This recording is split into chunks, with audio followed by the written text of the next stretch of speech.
Alors, bonjour tout le monde.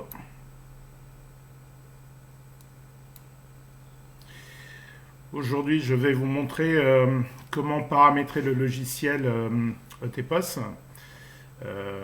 pour tous les commerces qui ont besoin de distinguer les différents taux de TVA. Quand il s'agit d'une vente, par exemple, à emporter ou à consommer sur place.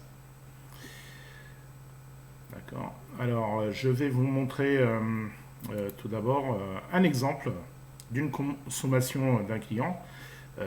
Par exemple, dans une boulangerie euh, où il va acheter sa baguette, des croissants, et en même temps, il va prendre un café et un croissant qu'il va consommer sur place. Alors, on vérifie. Là, je suis bien avec ma ligne de prix à emporter. Je sélectionne ma baguette, une baguette tradition. Après, je vais dans les viennoiseries. Je vais prendre allez, directement 6 croissants. D'accord.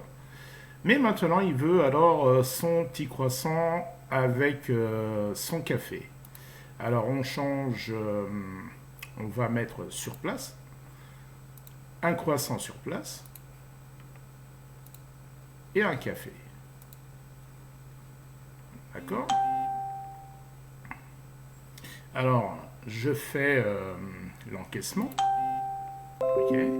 En espèces, je valide.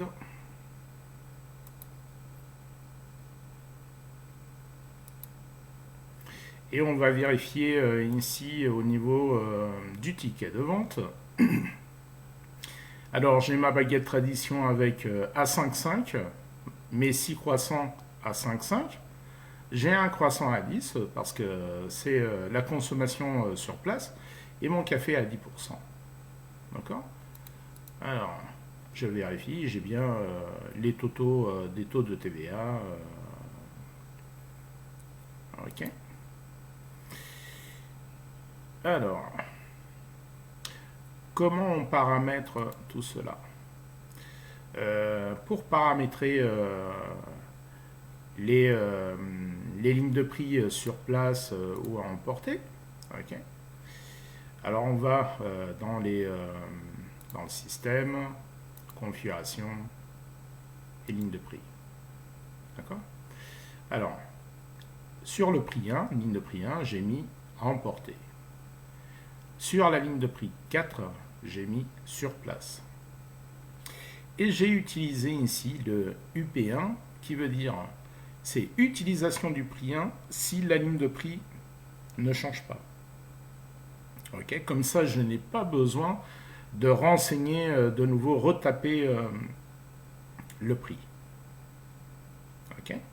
Déjà, on paramètre ça. On valide. Maintenant, au niveau des articles. OK. Alors, par exemple, pour les croissants. Mais ça s'applique à tout type d'articles. Alors, je reste appuyé sur mon croissant pour l'éditer. Maintenant, je vais sur marge et stock. OK. Alors, par défaut, mon taux TVA du croissant, il est à 5,5 parce que par défaut, je le vends à emporter. Mais si par hasard, au niveau sur place, OK, mon taux TVA est différent, je le modifie ici. OK. Je n'ai pas besoin de renseigner de nouveau le prix parce que j'ai dit que j'utilisais le même prix que le prix 1. OK. Voilà. J'enregistre et je valide.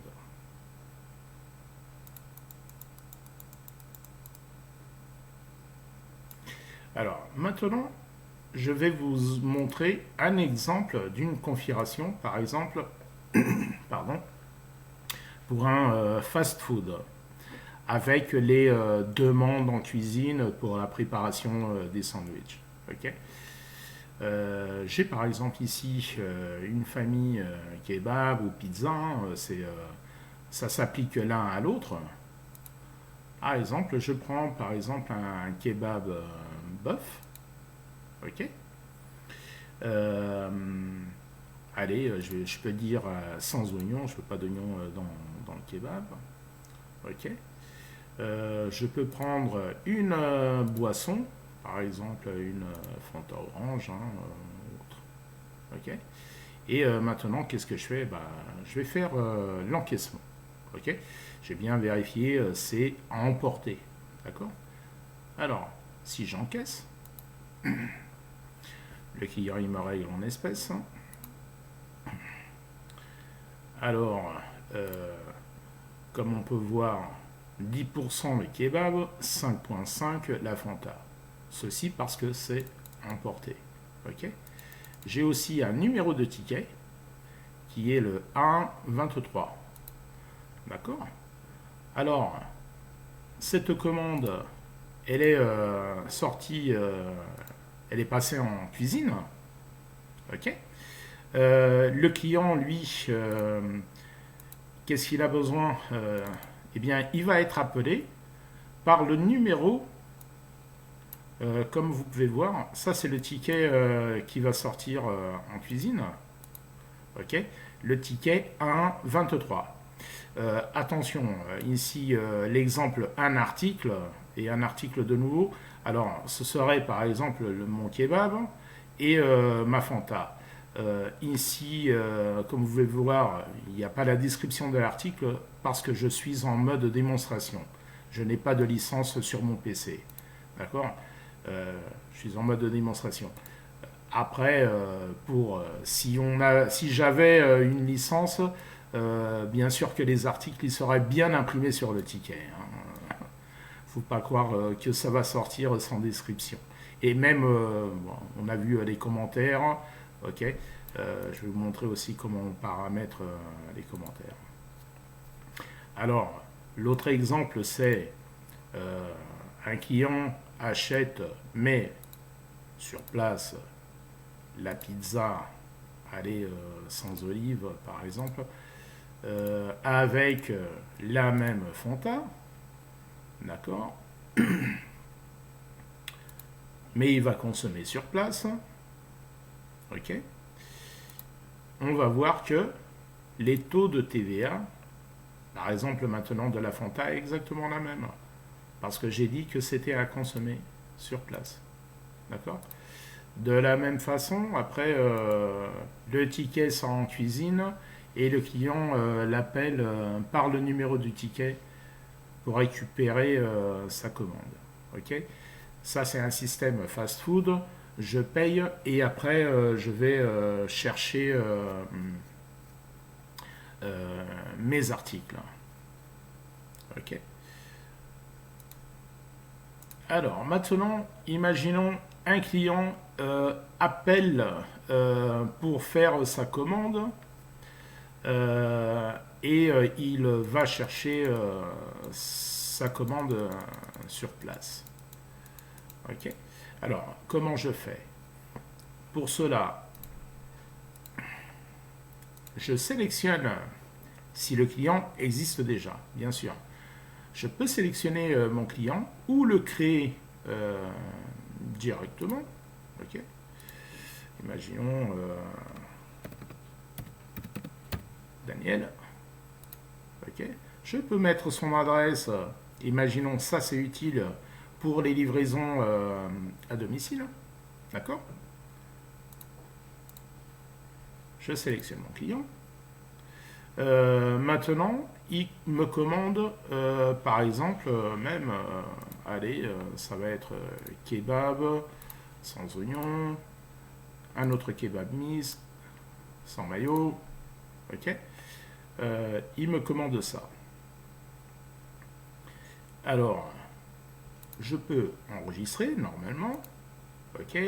Il y a le ticket, mon ticket va s'imprimer, je vais imprimer mon ticket. Je le mets de côté. Il y a le ticket qui sort aussi en cuisine. Je le mets, ben, il va être envoyé en cuisine. D'accord. Euh, Qu'est-ce que je vais faire? Je vais attendre que le client il vienne chercher sa marchandise. Ok.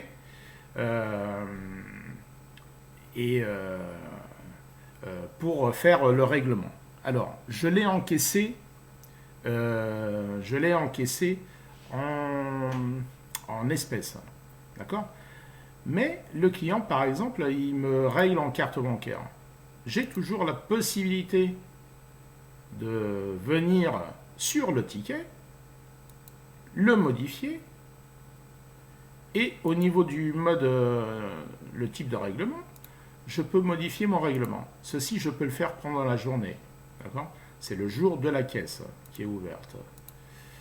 Une chose que je ne vous ai pas montré, c'est le ticket qui sort en cuisine. On va en refaire un autre. Par exemple, une pizza. Ok? Et c'est remporté. Si le cas, alors, je sélectionne maintenant Raphaël. Je l'aime bien, Raphaël. La pizza margherita, sans olive. D'accord? J'encaisse. Je peux encaisser en espèces. Ok? Alors, comme on voit la pizza margherita, et en même temps, on voit aussi sur le ticket Raphaël et son adresse. D'accord? Maintenant, j'ai le ticket qui va sortir en cuisine. On va voir le ticket qui sort en cuisine. Ok. Alors, je continue à voir le numéro du ticket, mais en plus, j'ai les données du client. Comme ça, je sais parfaitement, c'est le client numéro 22, c'est Raphaël, et son adresse. Cette information est aussi importante, même c'est plus rapide pour identifier qui a passé la commande. D'accord? En plus, pour ne pas rechercher le ticket, il y a la possibilité de rechercher le ticket par le numéro. Ok? Mais beaucoup plus rapidement, c'est avoir le nom du client qui est imprimé aussi sur le ticket qui sort en cuisine. D'accord? Alors, et comme je disais, alors ceci s'applique, et c'est une question que m'a posé un client ce matin avant de faire la vidéo, c'est pour les livraisons directement à domicile. D'accord? Moi, ce que je recommande pour les livraisons à domicile, alors, il y aurait un ticket pour le client final et une copie de ce ticket pour le livreur. De cette façon, le livreur, lui, il peut noter sur sa copie quel est le type de règlement qui a été fait. Pour corriger, bien sûr, l'encaissement si par hasard le client il finit par payer en carte bancaire. Bien sûr que pour cela, le livreur devra se promener aussi avec un TPE avec lui. Bon. Ok. Alors, maintenant, comment se font, bien sûr, les paramétrages des imprimantes pour l'impression en cuisine? Alors, pour cela, on va sur Système, Configuration et Périphérique. Ok. Alors, j'ai mon imprimante qui est paramétrée. Je peux en avoir, comme vous voyez, plusieurs. Au niveau des demandes, j'ai paramétré une section de demande que je l'ai appelée cuisine. Hein. Je peux en avoir plusieurs. J'aurais pu séparer, par exemple, tout ce qui est boisson, impression au bar. Ok. Au niveau du paramétrage des sections de demande, alors je veux le détail, impression de plotter, mais ici dans les définitions B, j'ai demandé impression des données du client. Ok. Comme ça, le nom du client va s'imprimer sur le ticket qui sortira en cuisine. D'accord?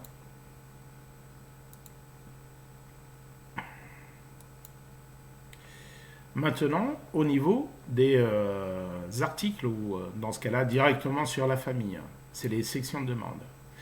Par exemple, tous mes articles qui sont dans ma famille kebab, je dis que je veux qu'ils soient envoyés sur le périphérique numéro 1. La section de demande, pardon, section de demande numéro 1, qui est la cuisine. Ok. Voilà. Un autre paramétrage en système configuration générale et maintenant option A, j'ai associé aussi mes comptes associés au client. Ça veut dire que quand je sélectionne, c'était l'exemple, le numéro 21 Manuel, le numéro 22 c'était Raphaël et 23 Daniel. Mes numéros de compte vont changer automatiquement. Ok. Et dans option B, j'ai coché. Je demande à ce que les demandes sont envoyées quand je clôture mes documents. Dans ce cas-là, mon ticket. Ça veut dire que j'encaisse mon ticket et directement la demande est envoyée en cuisine. D'accord. Maintenant, on peut voir un exemple, par exemple, d'un client qui emporte, c'est un menu avec une composition dynamique. Alors, ça peut être un menu pizza avec boisson, ok. Et maintenant, il me demande, ok, quelle pizza tu veux? Bah, pizza du chef, ok, et avec une Coca zéro, ok. Même au niveau de la pizza, je peux dire sans olive. Voilà. Alors, c'est toujours à emporter. L'encaissement. Ok. Je valide. Alors, voilà. La pizza est composée. Le menu, pardon, est composé d'une pizza avec une coca. Comme c'est emporté, le prix est de 7,50 dans la totalité. Ok. Mais j'ai ici une partie à 10%, une partie à 5,5. Okay. Alors, le système, qu'est-ce qu'il fait? Il va me décomposer, il va me calculer une partie de la valeur de la pizza avec, et une autre partie de la valeur de la boisson pour calculer les taux à 10 et les taux à 5%. Okay. Après, voilà, un ticket normal avec les deux taux de TVA. À savoir que sur le menu, ok, pardon, c'est pas ce que je voulais faire, c'est si on rentre dans la configuration, ok, je dis de base, menu plus poisson, c'est à 10%, ok. Et maintenant, alors, comment se fait la composition? Alors, c'est un article, ok, mais qui est composé avec deux choix de deux familles. Je dis, le premier choix se fait de la famille pizza, le deuxième choix de la famille boisson. Ok. Quantité minimum, je peux dire quelle est la quantité que chacun peut choisir. Là, c'est une pizza, une boisson. Ok. Quantité minimum, une. Quantité maxi, une. Ok. Un autre exemple, si je veux, bah tiens, on va mettre menu pizza boisson plus dessert. Imaginons. Oh, pardon. Plus. Alors, qu'est-ce que je vais faire? Je vais rajouter tout simplement une autre famille. Imaginons que dans, bah tiens, dans les viennoiseries ou pâtisseries. Ok. Je rajoute une famille pâtisserie, comme ça je pourrais choisir mon dessert. Ok. On revient. Définition. Et je enregistre et je valide. Alors, maintenant je vais avoir la possibilité. Allez, pizza, une margarita, une coca, et maintenant je veux allez, un chou. Ok. Il va me proposer tous les articles qui sont dans cette famille. Bien sûr, quand c'est des familles, ce genre de menu avec une limitation d'articles, il faut c'est créer c'est des familles uniquement dédiées pour ces menus. D'accord. Les commentaires. Alors, par exemple, dans la famille, ça peut être dans la famille kebab. Comment sont associés les commentaires? Les commentaires, ils sont associés au niveau, ici, dans Observation. Alors, on peut avoir soit des groupes de commentaires, ok, soit des commentaires libres. Moi, je préfère créer les groupes, comme ça, imaginons dans la restauration, on a c'est les cuissons, les sauces, les accompagnements, euh, voilà, les sans, les avec. Là, j'ai créé seulement un groupe sans. Il suffit de. Un exemple, mon groupe sans, j'ai mis sans oignon, sans olive, sans ketchup, sans mayonnaise. Ok. Il suffit de créer les groupes et après créer aussi les commentaires qui vont être associés. C'est aussi simple que ça. Voilà, je pense que pour l'instant, pour cette vidéo, maintenant, vous savez tout faire. Ok. Une chose que je peux vous recommander pour, c'est de voir, l'annexe des TVA, ok, où vous avez toutes les indications, quels sont les TVA qui sont utilisés pour le surplace et pour le emporter. Hein. Il suffit d'aller sur, dans ce cas-là, c'est bofip.impôt.gouv.fr. Ok, il y a /bofip /7204-pgp et c'est cette page. Je pense que vous arrivez bien à le voir là. Sinon, faites une recherche sur internet sur TVA sur place et à emporter. Vous allez retrouver cette page. Il y en a d'autres, ok. Voilà, pour ne pas faire de bêtises, parce que c'est un petit peu embêtant si on facture une TVA différente. Après, voilà. Ben, je vous souhaite bon courage pour la fin de ce confinement, hein, et à une prochaine vidéo. Au revoir.